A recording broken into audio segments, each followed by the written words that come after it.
La nota de hoy dice, abre comillas, piensan que esta simplicidad es signo de poca inventiva. Berenice, de Jean Racine, prefacio. Cierra comillas. Bresson cita esta frase de Jean Racine, el autor de teatro, dramaturgo. Entonces nos preguntamos, ¿y si una película con menos acontecimientos pudiera ser más inventiva que una película llena de tramas y subtramas, multiplicidad de personajes, objetos, locaciones y acontecimientos? El dramaturgo Jean Racine, en su prefacio de la obra para teatro Berenice, tuvo que defenderse de la acusación de tener poca inventiva en el siglo XVII. 300 años después, Robert Bresson parece librar exactamente la misma batalla. Este es nuestro espacio diario de lunes a viernes dedicado a la lectura del libro Notas sobre el cinematógrafo de Robert Bresson. Comencemos.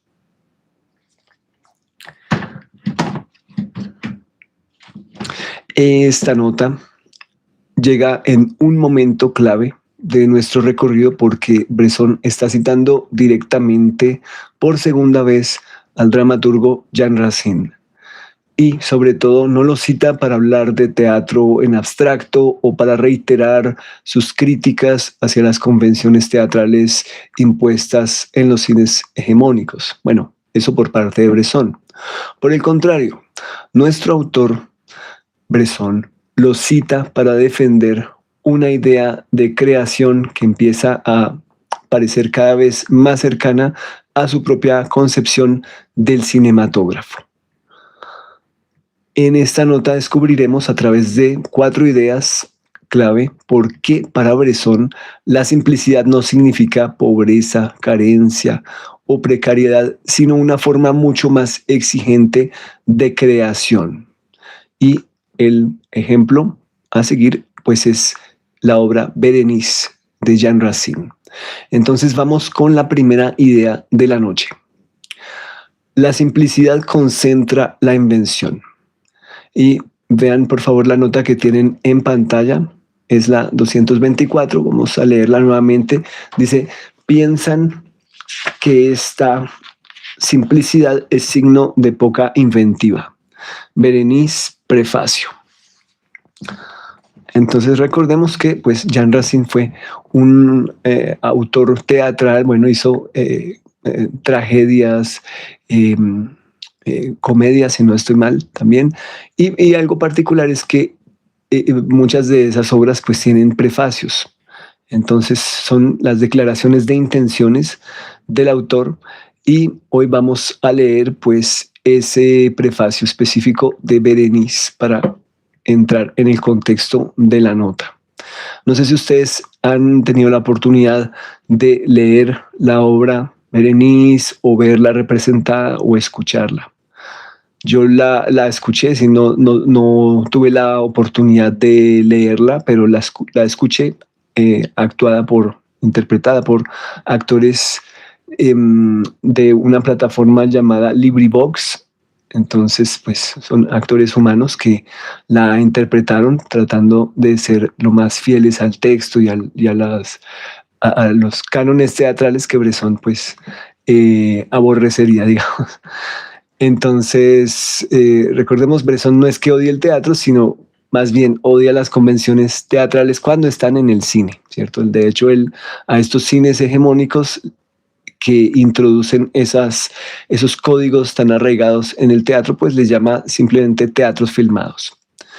Entonces, para Bresson no hay ningún problema con el teatro allá dentro de su contexto, ¿cierto? En las salas de teatro, en el escenario, pues, en las tablas, ¿cierto? Porque pues tiene unos problemas específicos del medio que resuelve con soluciones específicas del medio. Entonces el problema para Bresson es cuando aquellos procedimientos del teatro vienen al cine y realmente no tendrían justificación porque el cine tendría sus propias herramientas y procedimientos específicamente cinematográficos para resolver problemas también específicamente cinematográficos. Entonces, bueno, partamos de nuestra nota de hoy nuevamente y esa cita sobre el prefacio de Berenice. Racine estaba defendiendo algo muy concreto en la cita mencionada. Él defendía que una acción sencilla no equivale a una obra sencilla. En Berenice, el conflicto fundamental está bastante concentrado. El amor entre Tito o Titus y Berenice se enfrenta a una imposibilidad política y moral. Y si ustedes tuvieron la oportunidad de acercarse a la obra, se darán cuenta que, bueno, ellos están enamorados, ¿cierto? Ellos sienten una gran atracción el uno por la otra y viceversa, y realmente no se puede llevar a cabo, dado que pues Tito tiene un compromiso con Roma y básicamente no puede estar con Berenice, pero aunque la ama, ¿cierto? Y ella lo ama también, pero pues se da cuenta que él tiene ese impedimento. Entonces, Bresson parece reconocer aquí una idea que puede trasladarse al cinematógrafo. Recordemos, cinematógrafo es como Bresson llama a su propio cine, para distinguirse de los cines de los demás, ¿cierto? De los teatros fotografiados. Cuanto menos material narrativo tienes, más precisa debe ser tu invención formal, ¿cierto? Es algo que lo hemos deducido a través de las notas que hemos estado estudiando. Llevamos 224 con la de hoy. Me parece indispensable en este punto leer el prefacio de Berenice, que no es tan extenso para que podamos tener la referencia a nuestra nota de primera mano. En la descripción del video voy a dejar el link del texto del prefacio en español que se encuentra en el blog Ovejas Muertas y un link en portugués para la revista de estudios clásicos y traductorios RONAI de Brasil, con excelentes comentarios de pie de página. Entonces, el prefacio de Berenice de Jean Racine dice así. Bueno, dice Jean Racine: Tito, que amaba apasionadamente a Berenice y que incluso, según se creía, le había prometido casarse con ella, desde los primeros días de su imperio la alejó de Roma, a pesar propio y al de ella. Suetonio.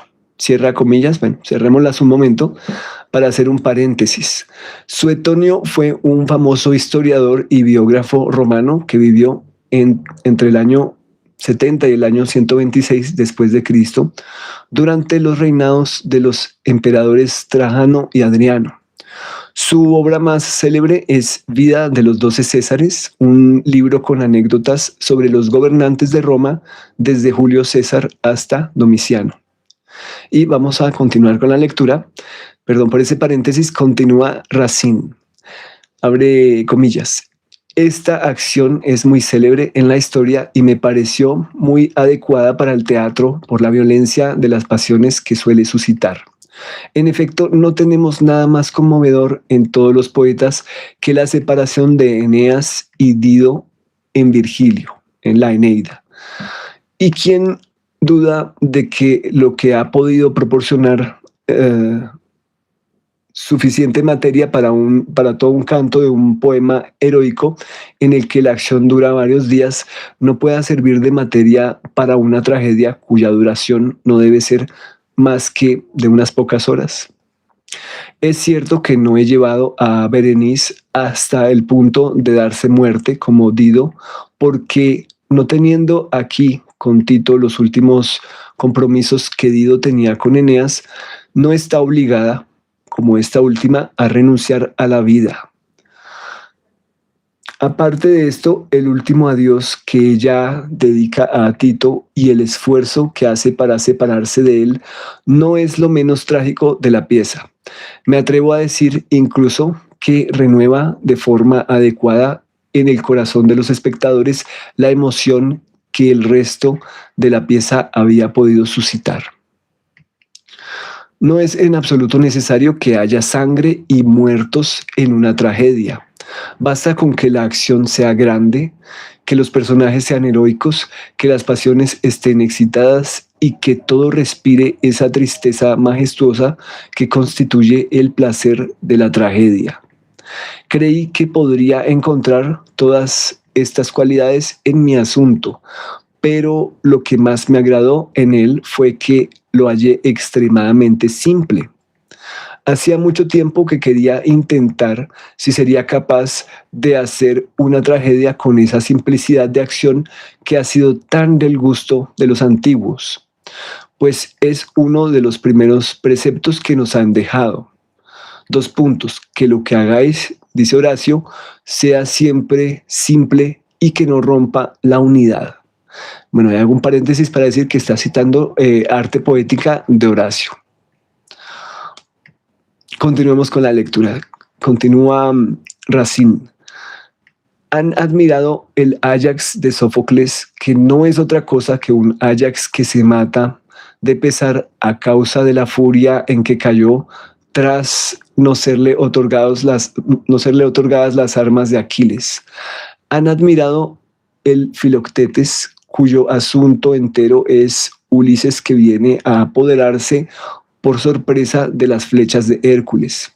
El propio Edipo, aunque lleno de reconocimientos, está menos cargado de materia que la más simple tragedia de nuestros días.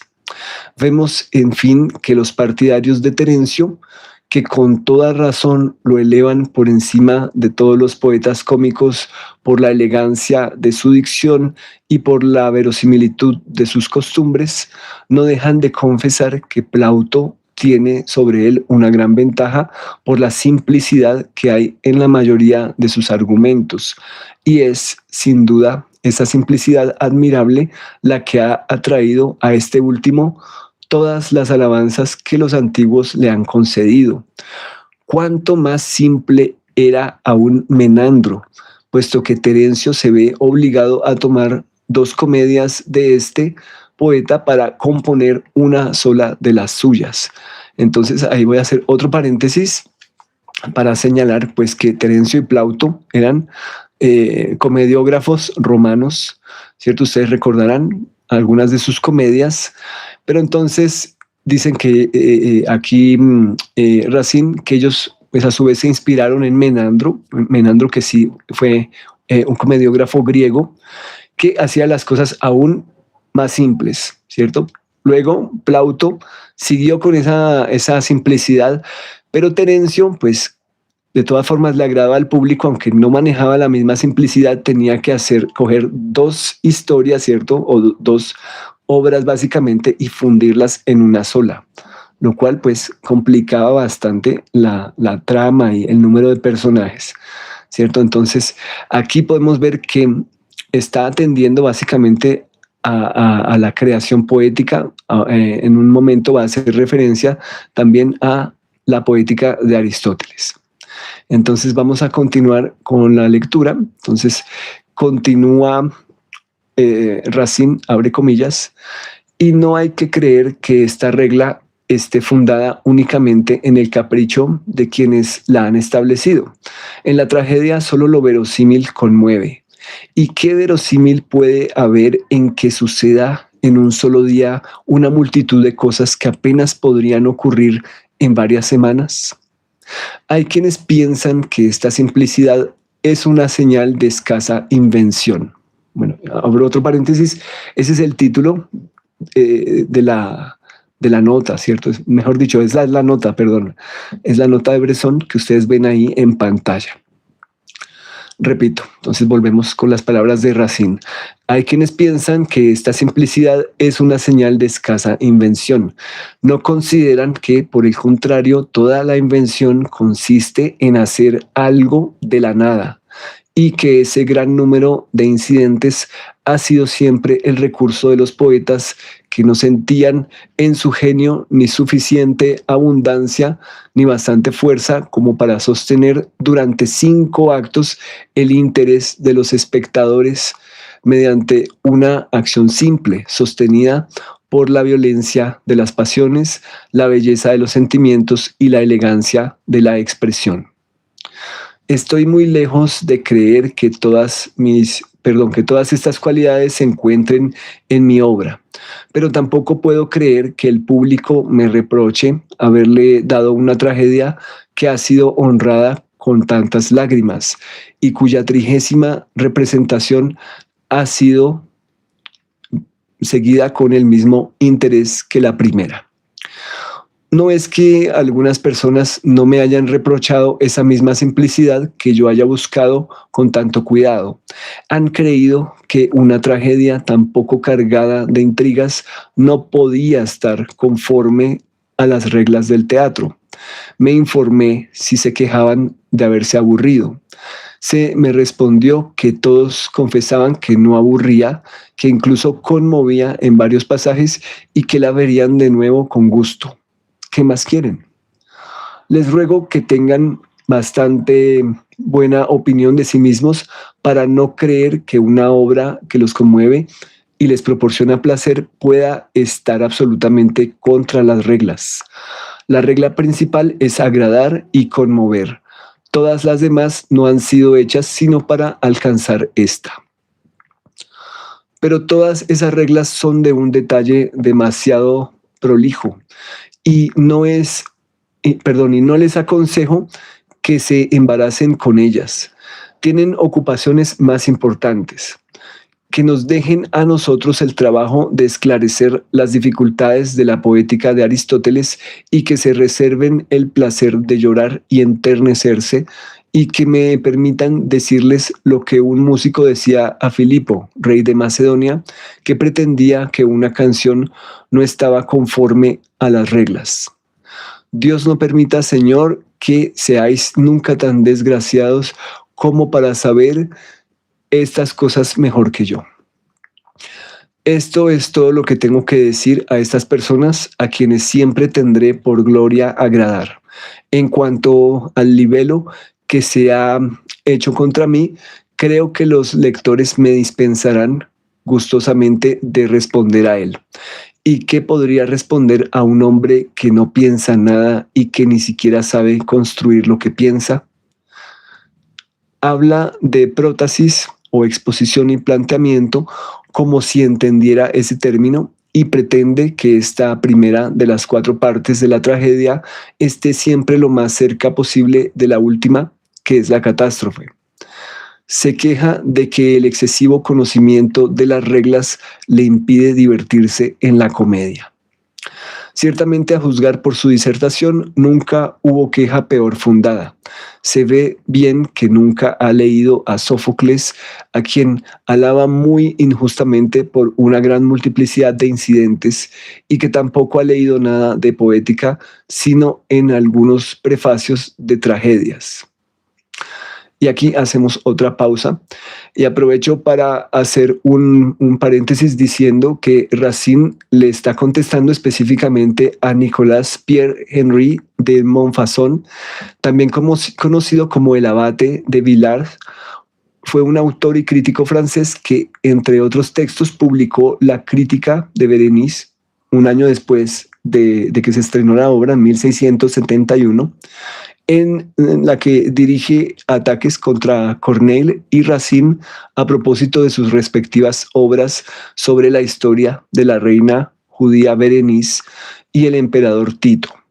Racine demuestra que los críticos de su época confundían invención con acumulación de eventos, aparentemente en este texto. También es posible decir que para Racine y posteriormente para Bresson en el cine, un drama, o en el cinematógrafo mejor dicho, un drama denso no requiere un exceso de trama o de artificios visuales o narrativos. La fuerza dramática no proviene de la cantidad de sucesos, sino de la verdad y concentración con que se sostiene una sola situación humana, Entonces vamos a continuar leyendo a Racine. Abre comillas. Pero le perdono no conocer las reglas del teatro, puesto que, afortunadamente para el público, no se dedica a este género de escritura. Lo que no le perdono es conocer tampoco las reglas de la buena burla. Él no quiere decir una palabra sin hacer bromas. cree divertir mucho a las personas de buen gusto con esos ay de bolsillo, esas mis señoritas, mis reglas y tantos otros errores nimios que encontrará condenados en todos los buenos autores si alguna vez se decide a leerlos. Todas estas críticas son el patrimonio de 4 o 5 autorcillos desafortunados que jamás han podido por sí mismos despertar la curiosidad del público. Esperan siempre la ocasión de alguna obra que tenga éxito para atacarla, no por celos. ¿Sobre qué fundamento podrían tenerlos?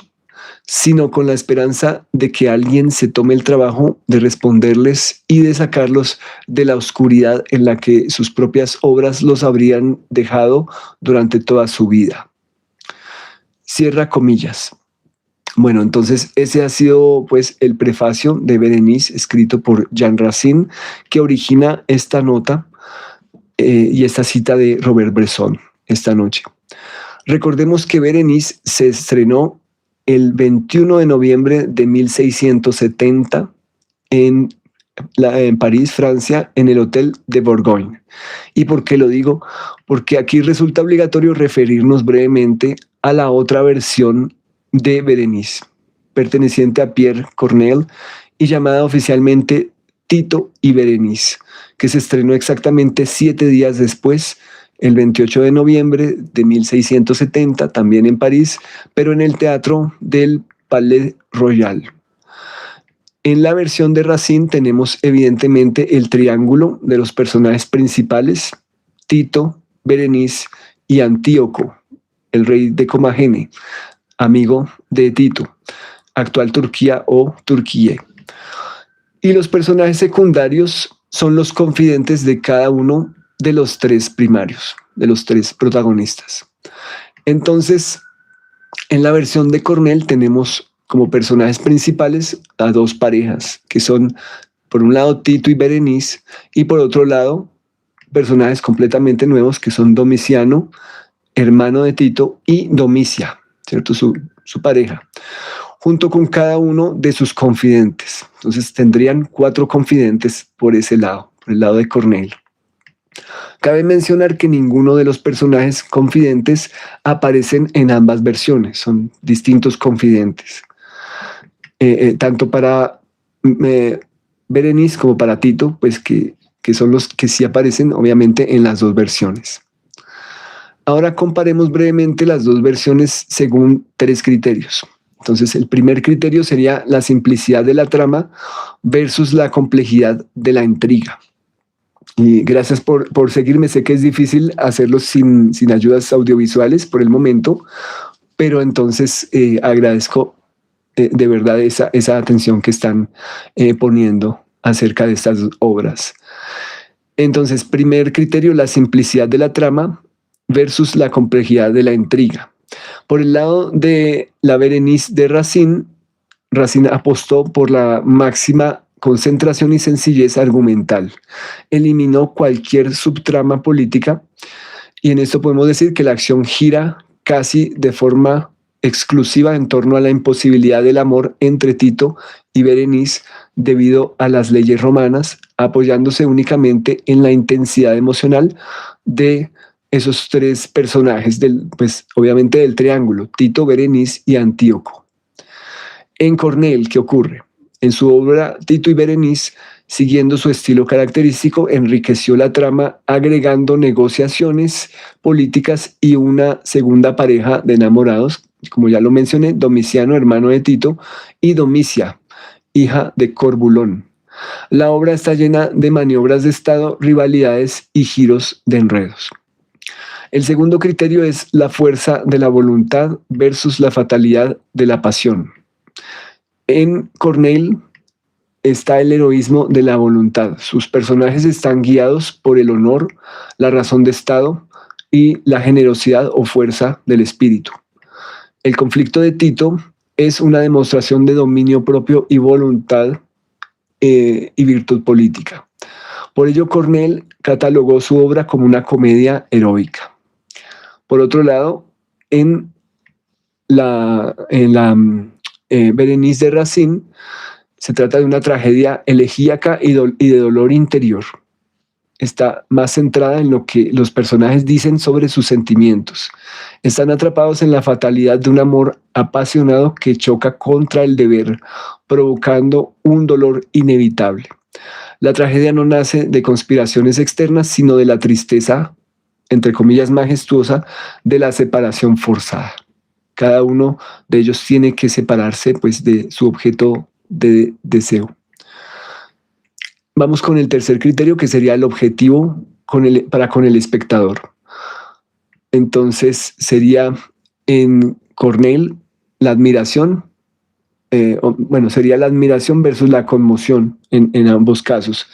En Cornell busca la admiración intelectual ante la grandeza moral de sus héroes. En Racine se busca conmover y hacer llorar mediante la belleza poética y la compasión por el sufrimiento de los amantes. Acerca de la recepción histórica de ambas obras, pues en 1670 el público de la corte prefirió supuestamente la versión elegíaca y concentrada de Racine, que conectaba mejor con la sensibilidad de la época. Para Racine, el éxito de su obra demostró que no hacían falta grandes intrigas políticas para crear una tragedia perdurable, bastando únicamente la verdad de una emoción simple. Entonces volvemos a ese tema de la simplicidad. Es importante hacer o tender las conexiones entre Bresson y Racine también en cuanto a lo que buscan que el público experimente, ¿cierto? En este caso, que sientan, ¿cierto? Y es algo que le hemos escuchado decir a Bresson varias veces, sobre todo en entrevistas, ¿cierto? Que él quiere que los espectadores, antes de pensar, sientan, ¿cierto? Se den la oportunidad de sentir ante una imagen o ante una construcción de imágenes y sonidos. Entonces, bueno, esta fue nuestra primera idea de la noche acerca de la simplicidad que concentra la invención. Recordemos, por supuesto, la nota número 188 de Bresson, que dice: todo huye y se dispersa, reconducir todo continuamente a la unidad. En ese video que dedicamos a esa nota hablamos de sintetizar y poner juntos los elementos de una película. Ahora aquí esta noche, con la nota que ustedes ven en pantalla, podemos añadir algo diferente. La concentración misma de información, también la simplificación de tramas y subtramas para que solo tengamos una trama, puede convertirse en una fuente también de invención, ¿cierto? Son menos elementos, pero la idea es, pues, cómo mantener mantener el interés del público durante, pues, toda la duración de la obra. Y hablemos de una película concreta de Bresson, que es Un condenado a muerte se escapa. Bresson parte de una situación extremadamente delimitada, ¿cierto? Un hombre intenta escapar de una prisión, ¿cierto? Según el título, lo logra. Pero como ya hemos mencionado en otros episodios, los espacios, objetos e interacciones se limitan a resolver problemas muy puntuales, uno a la vez, para posibilitar el escape. La riqueza de la película surge precisamente de cuánto puede extraerse de estos elementos, ¿cierto? De este núcleo de problemas y soluciones. Vamos ahora sí con la segunda idea de la noche: menos acontecimientos, más posibilidades. Hay una paradoja en la simplicidad. Reducir las posibilidades narrativas puede aumentar las posibilidades cinematográficas, o sea, puede generar más inventiva. Si una película depende de una sucesión interminable de acontecimientos, pues cada uno de esos sucesos va a abrir nuevos problemas, a veces dilatando las soluciones de problemas anteriores, o incluso podría finalmente no darles una solución y dejar cabos sueltos por doquier, ¿cierto? O hacer soluciones de afán que no van a satisfacer a la audiencia de todas maneras. Cuando el campo de acción se estrecha, en cambio, empiezan a adquirir importancia cosas que normalmente pasarían desapercibidas: una espera, una repetición, ¿cierto? Un detalle, un objeto, lo que hace una mano, ¿cierto? Es una parte del cuerpo que al fragmentársele a través de los planos, pues se convierte como en un propio cuerpo, ¿cierto? Partes, ¿cierto? Habría un todo ahí y también habría una unidad, ¿cierto? Dentro de lo que hace esa mano que se extendería, ¿cierto? Digamos, como un cuerpo aparte. Los desplazamientos, ¿cierto? Los sonidos y obviamente pues la integración de todos ellos en ocasiones, ¿cierto? Donde es posible que hagan parte de una misma gran acción. Esto conecta con la nota que estudiamos ayer acerca de los modelos que parecen planos o aplanados y en general todas las imágenes planas que se originan durante el rodaje en el cinematógrafo de Bresson, ¿cierto? De acuerdo con sus ideas al comienzo del libro, notas sobre el cinematógrafo, sobre aplanar las imágenes, quitar el relieve de las mismas, ¿cierto? Para que todas estén a un mismo nivel y se puedan combinar entre ellas y generar relaciones sin que ninguna vaya a ser más importante que las otras. La aparente pobreza o austeridad puede contener una riqueza que solo aparece cuando la película encuentra la forma adecuada de revelar algo, ¿cierto? ¿Qué se está revelando? Entonces puede ser algo que persiste en la cotidianidad, pero que otros cines no nos han podido mostrar. En Pickpocket, una acción aparentemente limitada, ¿cierto? El robo aislado se convierte en un territorio inagotable para explorar movimientos, las posibilidades de una mano, miradas, desplazamientos, obstáculos y relaciones entre elementos no esperados. Eso por ahí, creo que de eso también hemos hablado ya en otras notas. Vamos con la tercera idea de la noche. La dificultad está en sostener lo simple. Aquí aparece quizás la conexión más fértil con Racine. La simplicidad no consiste simplemente en quitar cosas, ¿cierto? No es recortar por recortar. Consiste en lograr que aquello que permanece tenga suficiente fuerza para sostener la obra. Esa es precisamente la diferencia entre pobreza y concentración. Una película puede tener pocos acontecimientos y resultar vacía, pero puede también tener pocos acontecimientos y obligarnos a mirar cada uno con una intensidad extraordinaria. Pensemos en ejemplos de películas simples. No sé si ustedes tienen en mente alguna película que recuerden precisamente por lo que ustedes definan como simplicidad, ¿cierto? Puede ser pocos personajes, ¿cierto? 3, 2, un personaje, una locación, ¿cierto? Algo que ocurre casi que en tiempo real, ¿cierto? Algo que ocurre en qué sé yo, en un espacio vacío, en un espacio blanco, ¿cierto? Algo que ocurre dentro de un cubo, ¿cierto? Una serie de cubos, qué sé yo, una plataforma que sube y baja, no sé, lo que ustedes definan con simplicidad, ¿cierto? En ejemplos muy concretos, ¿cierto? Incluso ojalá sean de todas las épocas, de distintas culturas. Con esto, bueno, aprovecho para saludar a algunas personas como GI5467, M5Z, que dijo hola. Diego Gómez también dijo hola. Entonces, una especie de pausa para pensar en aquellas películas, entre comillas, simples que nos han hecho pensar, bueno, el cine puede estar al alcance de muchas personas, ¿no? Dado que esta simplicidad puede relacionarse con la simplicidad de las historias, de los recursos, de los procesos de rodaje o de grabación. Entonces, ¿de qué manera? Pues un cine simple inspira, ¿cierto?, a los demás a hacer películas, a mostrarles que es posible, que con menos se puede decir más, ¿cierto? O mucho, o lo suficiente y concentrarse de alguna manera más en lo esencial. Yo propongo un ejemplo, dos ejemplos de Abbas Kiarostami. No sé si ustedes son familiares con este cineasta iraní. Vivió entre 1940 y 2016, si no estoy mal, me corrigen.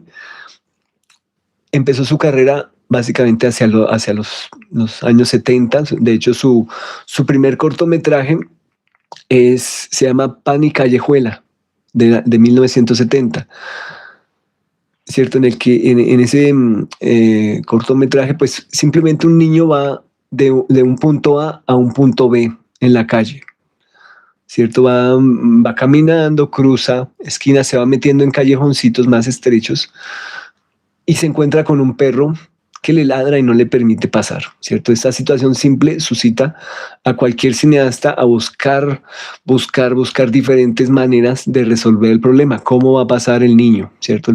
El obstáculo es el perro, ¿qué va a hacer?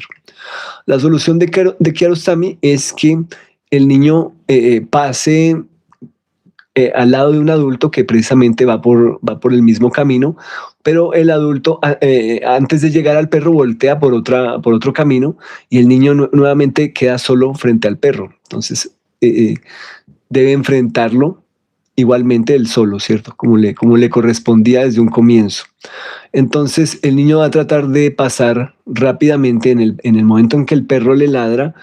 El niño por alguna razón recuerda que tiene pan y le lanza pan al perro. Entonces, al parecer, bueno, el perro come este pan y el perro empieza a seguir al niño, ¿cierto? Y se pone manso, ¿cierto? Básicamente. Es como si pareciera que se hacen amigos, ¿no? El perro empieza a seguir al niño hasta que realmente el niño pues ya llega a su casa. La mamá del niño no deja entrar al perro, el perro se queda afuera de la puerta esperando ahí, sentado, acostado, y pasa luego nuevamente otro niño, ¿cierto? Entonces el perro le vuelve a ladrar y ahí termina este corto, ¿cierto? Esa situación. Entonces fue un ejemplo de simplicidad en el sentido de que no habían otras tramas paralelas, ¿cierto? No había más personajes, no había otra urgencia, saber por qué tenía que llegar el niño o que tenía que responderle a alguien por algo específico, ¿cierto? Que estaba llevando, qué sé yo. Entonces, pues, al mismo tiempo no había diálogos, ¿cierto? Entonces, esto, digamos que fue un vehículo perfecto para esta simplicidad, ¿cierto? Entonces, puede ser uno de esos ejemplos. Otro sería también del mismo Kiarostami, me acuerdo, porque estos días está sonando, ¿cierto? El tema de Irán, entonces uno recuerda estos cineastas, este cine de Irán. Y Kiarostami tiene una película que se llama Solución Número Uno, no sé si la han visto también, acerca de un hombre que lleva una rueda. En primer lugar, pide que alguien lo lleve en la carretera, nadie lo lleva, ¿cierto? Si no estoy mal, me corrigen si me equivoco, él se quedó varado, tiene que cambiar esa rueda y se decide llevársela rodando, ¿cierto? En vista de que nadie lo lleva, la gente que pasa en los otros autos. Entonces recorre un gran camino, una gran distancia con su rueda, llevándola rodando. Entonces ahí está nuevamente otro tipo de simplicidad, ¿cierto? Simplicidad contando con lo que tiene en el momento, ¿cierto? Con ese paisaje, ese camino por recorrer, esa necesidad de ir de un lugar a otro, ¿cierto? Y los elementos que encuentra en el sitio, ¿cierto? No va a decirnos quién es, no va a mostrarnos su casa por dentro, no va a decirnos qué hacen, qué trabaja, qué desea, qué está dispuesto a hacer por lo que quiere, cuál es su punto de quiebre. Ninguna de esas preguntas, sino que simplemente va de un punto A a un punto B con alguna excusa, ¿cierto? Entonces, esa podría ser mi visión de la simplicidad, ¿cierto? Pero lógicamente habrá otras que pueden estar ahí, como dos personas que simplemente se sientan a la mesa y hablan de algo durante toda una película. Eso puede tener lugar también. Acerca de la idea de sostener lo simple, la reflexión de hoy nos permite releer la nota 204 que leímos hace un tiempo. Vamos a buscarla. Esa nota dice ritmos. Ritmos, la omnipotencia de los ritmos. Solo es duradero lo que está atrapado en ritmos. Plegar el fondo a la forma y el sentido a los ritmos, ¿cierto? También tiene, obviamente, su ritmo propio, dado que la palabra está en lugares específicos y está hecha como para que sea repetido y repetible.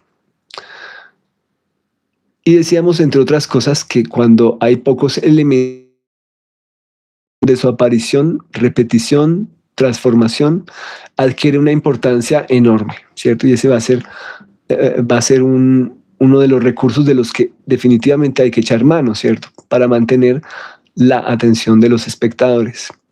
En Berenice de Racine, con tan pocos personajes, el hablar todo el tiempo de lo mismo, ¿cierto? De sus sentimientos, de cómo este está enamorado de esta y ella de este, ¿cierto? Todo el tiempo el triángulo, pues cada uno está hablando, ¿no? De por qué le gusta a la persona, de qué va a pasar. Entonces, esa insistencia también con la aparición de los mismos personajes nuevamente, pues eso genera un ritmo propio que se suma al ritmo y a la métrica de los versos y las rimas de lo que están hablando, ¿cierto? Entonces, tiene algo también bastante atractivo, ¿cierto? El escuchar a estos personajes, bueno, hablando en su idioma, en el idioma original de la pieza, de la obra, o incluso una buena traducción que también haga o respete las rimas, ¿cierto? Que las pueda adaptar. Entonces ahí nuevamente pues hay ritmos dentro de los ritmos. Y precisamente para hablar de aparición, desaparición, repetición y transformación, pues vamos a aprovechar también este directo, este video para hablar de la que puede ser quizás la más célebre adaptación de Berenice de Jean Racine a la pantalla grande. Aprovechando pues la ocasión y que ya hemos hablado de tantas cosas, pues nada más de Racine y Bresson en un mismo video es demasiado, no es muy ambicioso. Pero se suma otro autor, hablemos también de la adaptación que hizo el cineasta chileno Raúl Ruiz en 1983 durante su largo exilio en Francia, dejando también una gran cantidad de filmes en otros países de Europa y de Latinoamérica también en algunos años. Pero concentrémonos en su Berenice, ¿cierto? En la de Raúl Ruiz por unos minutos. Si ustedes tuvieron la oportunidad de verla, recordarán que está constituida por ritmos de palabras, obviamente vienen del texto original, la dicción de los actores que buscó, ¿cierto? Para hacer la interpretación, pero hay algo ya muy de la cosecha de Raúl Ruiz, ¿cierto? Las sombras aparecen y desaparecen en diversos lugares de una gran casa que a grandes rasgos mezcla dos estilos arquitectónicos, ¿cierto? Según la investigación que hemos hecho.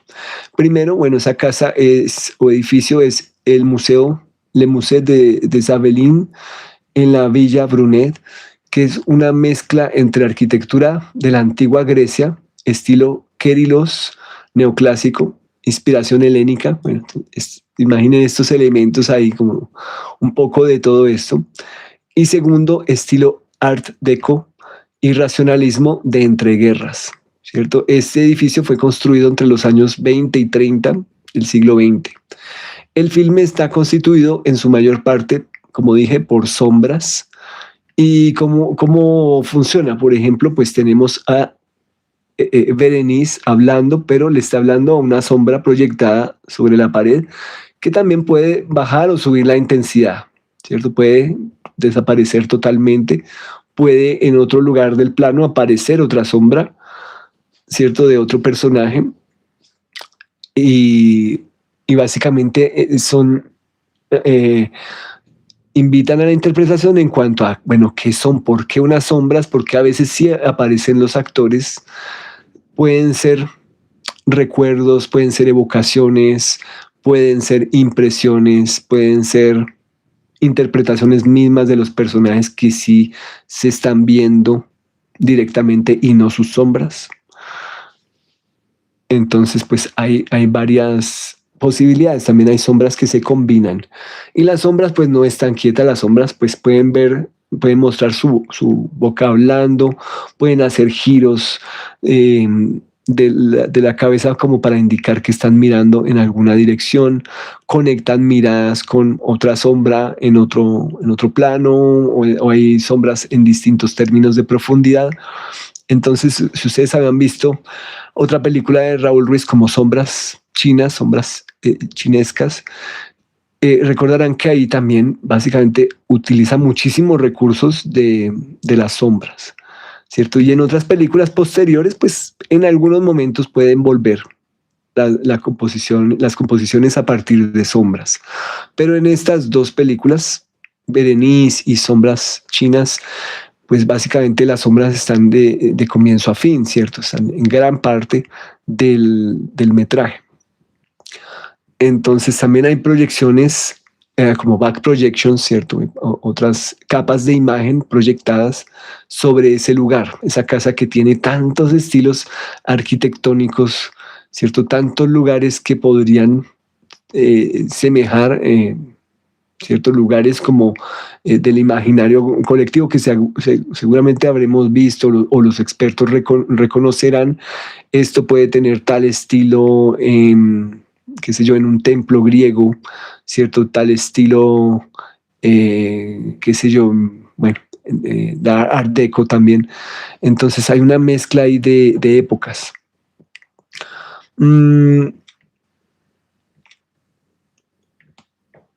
Bueno, eso en cuanto a la película de Raúl Ruiz.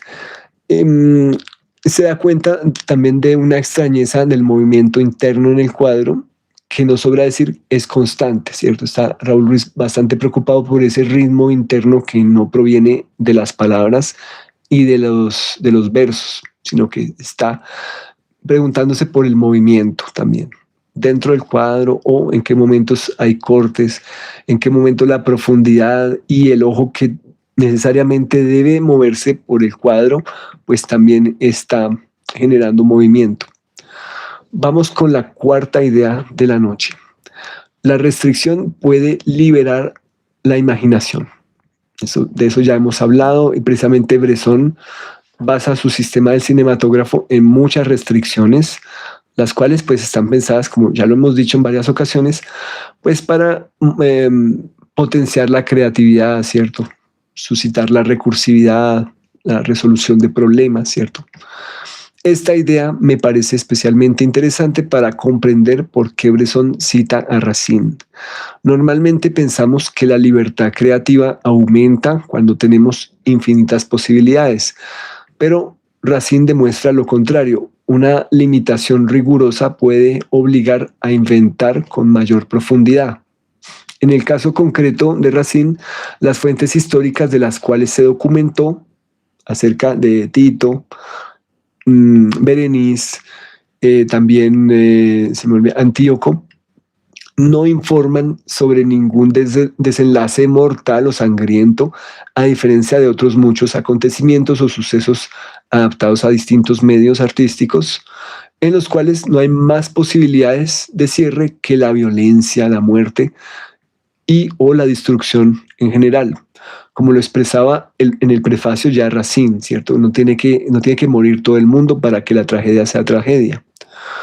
No tiene que terminar en sangre y asesinato, ¿cierto? Digamos que viendo a Shakespeare, viendo tantos personajes que mueren en obras de Shakespeare, pues parecería que es un modelo a seguir, ¿cierto? También pueden estar basadas en hechos reales, ¿cierto? No quiere decir que el ser humano sea pacífico, ¿cierto? Sea pura inocencia todo el tiempo, no, para nada.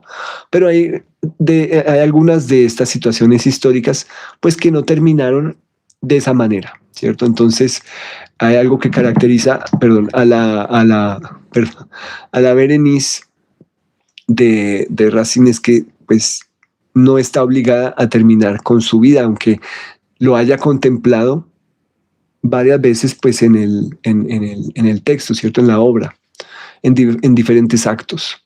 Igualmente Tito y también Antíoco contemplan esa posibilidad.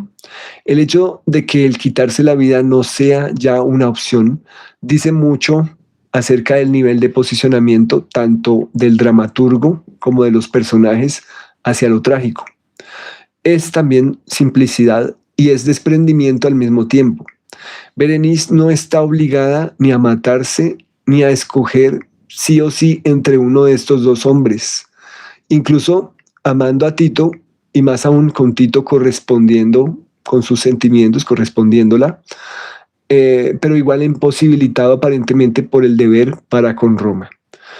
Al final del quinto acto, a pesar del dolor, continúan cada uno su camino y dejando la impresión de que el dolor en algún momento tendrá que superarse. ¿Cierto? Pudo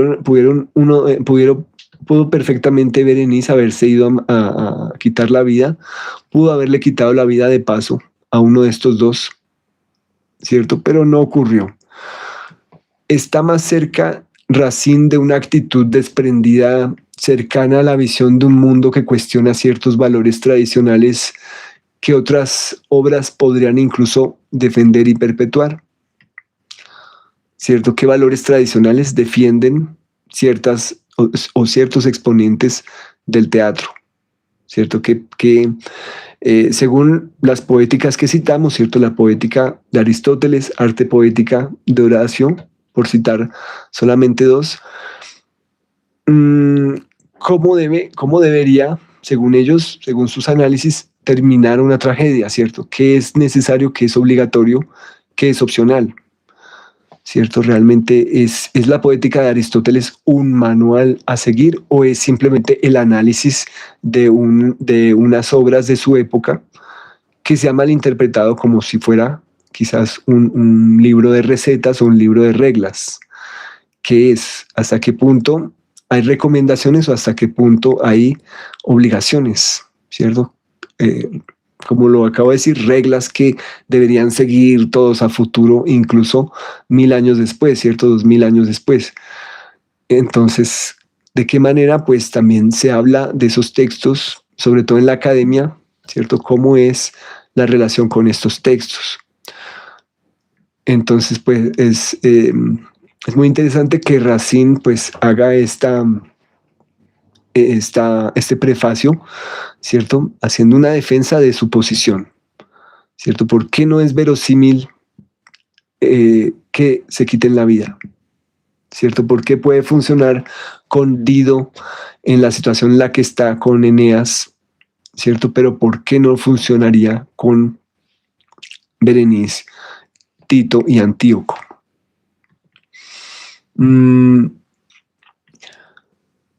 Bueno, entonces repito la pregunta. ¿Está más cerca Racine de una actitud desprendida, cercana a la visión de un mundo que cuestiona ciertos valores tradicionales que otras obras podrían incluso defender y perpetuar? ¿O esto totalmente depende del lugar de producción de la obra o de las narrativas hegemónicas de la época?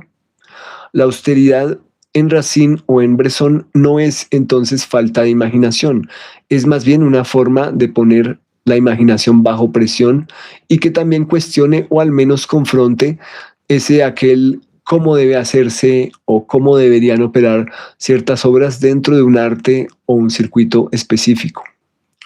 Y esto quizás nos permita comprender mejor algo que hemos dicho muchas veces. La depuración de Bresson no es simplemente una estética minimalista, es un dispositivo para hacer que cada elemento restante tenga mayor capacidad de acción. Bueno, no sé cómo lo ven ustedes, qué opinan hasta el momento acerca de la simplicidad. Pues deberíamos haber hecho esto de una manera más simple, ¿cierto? Debería haber durado 5 minutos, pero precisamente tratamos de acercarnos al prefacio, tratamos de acercarnos a Racine, a diferenciar a Racine de la versión de Cornell en cuanto a Berenice. También hablamos de la Berenice de Raúl Ruiz, que pues Ruiz tiene, si acaso por regla, como no simplificar, ¿cierto? Es lo contrario a Bresson y Racine, es si lo puedes hacer fácil, ¿cómo es? Si lo puedes hacer fácil, ¿por qué no lo haces complejo? Algo así.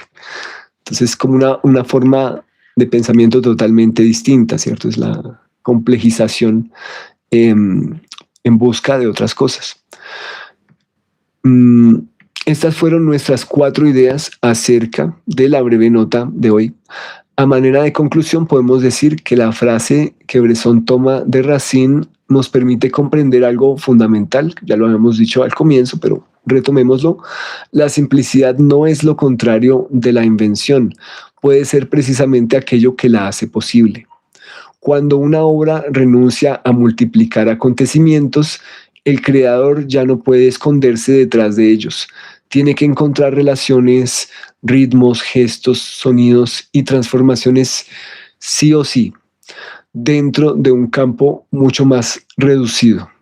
Tiene que jugar con los pocos elementos que hay, saber conectarlos, saber llegar también a hacerlos verosímiles y también saber hacer un cierre. Y ahí aparece una conexión muy profunda entre Racine y Bresson. Ambos parecen confiar en que la concentración no empobrece la obra. Por el contrario, la obliga a profundizar y, por supuesto, a sorprender dentro de su límite autoimpuesto. Tal como en la nota 139, no sé si la recuerdan, en donde nos contaba que Claude Debussy, él mismo tocaba con el piano cerrado. Ahí se reafirma otra autoimposición, según nuestras hipótesis acerca de esa nota, entre otras cosas para obligarse a operar dentro de límites y restricciones que hacen surgir descubrimientos y hallazgos. ¿Cierto? Dice, voy a tocar con el piano cerrado. Otro músico diría, voy a tocar no la guitarra con las 6 cuerdas, sino solamente con 3, ¿cierto? Me va a poner esa, qué sé yo, esa imposición. Y otros pondrán ciertas trabas o ciertos obstáculos que los hagan ser más recursivos, ser más inventivos, ¿cierto? Más creativos. Bueno, esa ha sido nuestra nota y su conclusión. Vamos con la reformulación de esta nota, a ver si podemos aún jugar más con ella, ¿cierto? A ver si la podemos hacer más nuestra, ¿cierto? Según las necesidades, según nuestra conveniencia.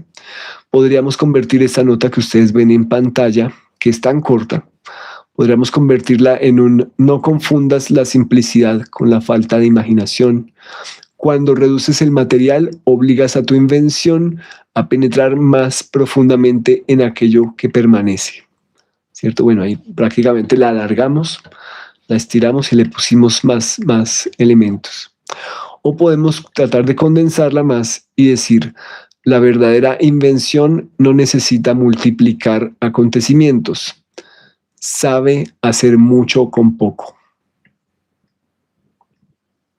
¿Cierto? Bueno, sé que esto no aplicará para todo el mundo, no aplica para todas las disciplinas.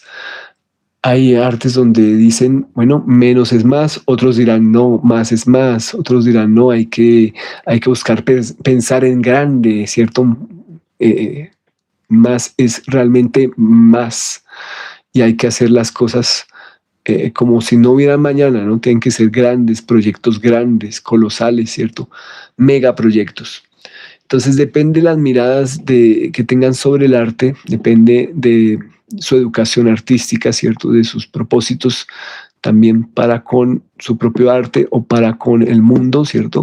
O si tienen un compromiso ya muy específico con territorio, ¿cierto? Con la ciudad, con el municipio, no sé, son proyectos pues de esa índole, ¿cierto? Que también pues son válidos a medida que ustedes se puedan mover dentro de los propósitos y los objetivos de esos proyectos y que requerirán mostrar resultados más allá que el solo proceso, ¿cierto? En otras artes el proceso ya es el gran logro, ¿cierto? La experimentación, lo que ocurrió por el camino es igualmente valioso o a veces hasta más valioso que los resultados, pero depende, ¿no? Depende de en qué dinámica están aplicando, ¿cierto? En qué lógicas se están moviendo, ¿cierto? De la creación o de la producción cultural. Entonces, bueno, eso sería todo. Espero que haya sido de su agrado. Es una nota arriesgada de todas formas porque se pudo haber interpretado de 1000 maneras, puede haberse abordado de una manera muy breve, pero pues repito que la intención era tratar de conectar o de generar algunas otras ideas en torno a esa simplicidad. Eso ha sido todo por hoy. Gracias nuevamente a Diego Gómez, a GI5467 que dejaron algún saludo pues en el chat. A las personas que han entrado y salido, gracias. Nos veremos nuevamente el lunes con la siguiente nota que también es acerca de la simplicidad. Entonces, una invitación, pues les recomiendo conseguir el libro, su copia física o virtual de las notas sobre el cinematógrafo de Bresson. Si ustedes han visto estas transmisiones en las últimas, 3 semanas, se habrán dado cuenta que cada vez las notas exigen un mayor esfuerzo, ¿cierto? Son notas que ya se están conectando de unas maneras no tan previsibles con otras notas que están buscando nuevos ejemplos, dialogar con otras artes, que Bresson es bastante consistente, bastante firme, no ha tenido contradicciones, pero sabe irse por otros lugares, en otras direcciones, y eso hace que las notas sean bastante ricas. Entonces, ya pasamos la mitad del libro, ¿cierto? Esta segunda etapa que nos corresponde hasta la última nota que estudiemos, pues creo que va a ser algo muy intenso y espero que ustedes también lo disfruten. Cualquier comentario o sugerencia dentro de la lógica del proyecto, pues será bien recibida. Eso sería todo. Gracias por estar ahí nuevamente. Por favor, descansen muchísimo. Si no han visto alguna película de Bresson, aprovechen mucho este fin de semana. Vean Berenice, súper recomendada. Tratemos de seguir leyendo a Racine. Tratemos de buscar obras y prefacios de este dramaturgo y de decir algo, escribir algo, porque no veo mucho material sobre él en español. Y hasta en inglés es poco, y los que tenemos un nivel de francés así tan básico, pues estamos ahí ante un gran obstáculo, ¿cierto? Tenemos que en algún momento aprenderlo, practicarlo. Entonces, que ese sea el proceso, pues cada pequeño paso que se logra hacer, pues cuenta. Nos vemos el lunes. Por favor, tengan un excelente fin de semana.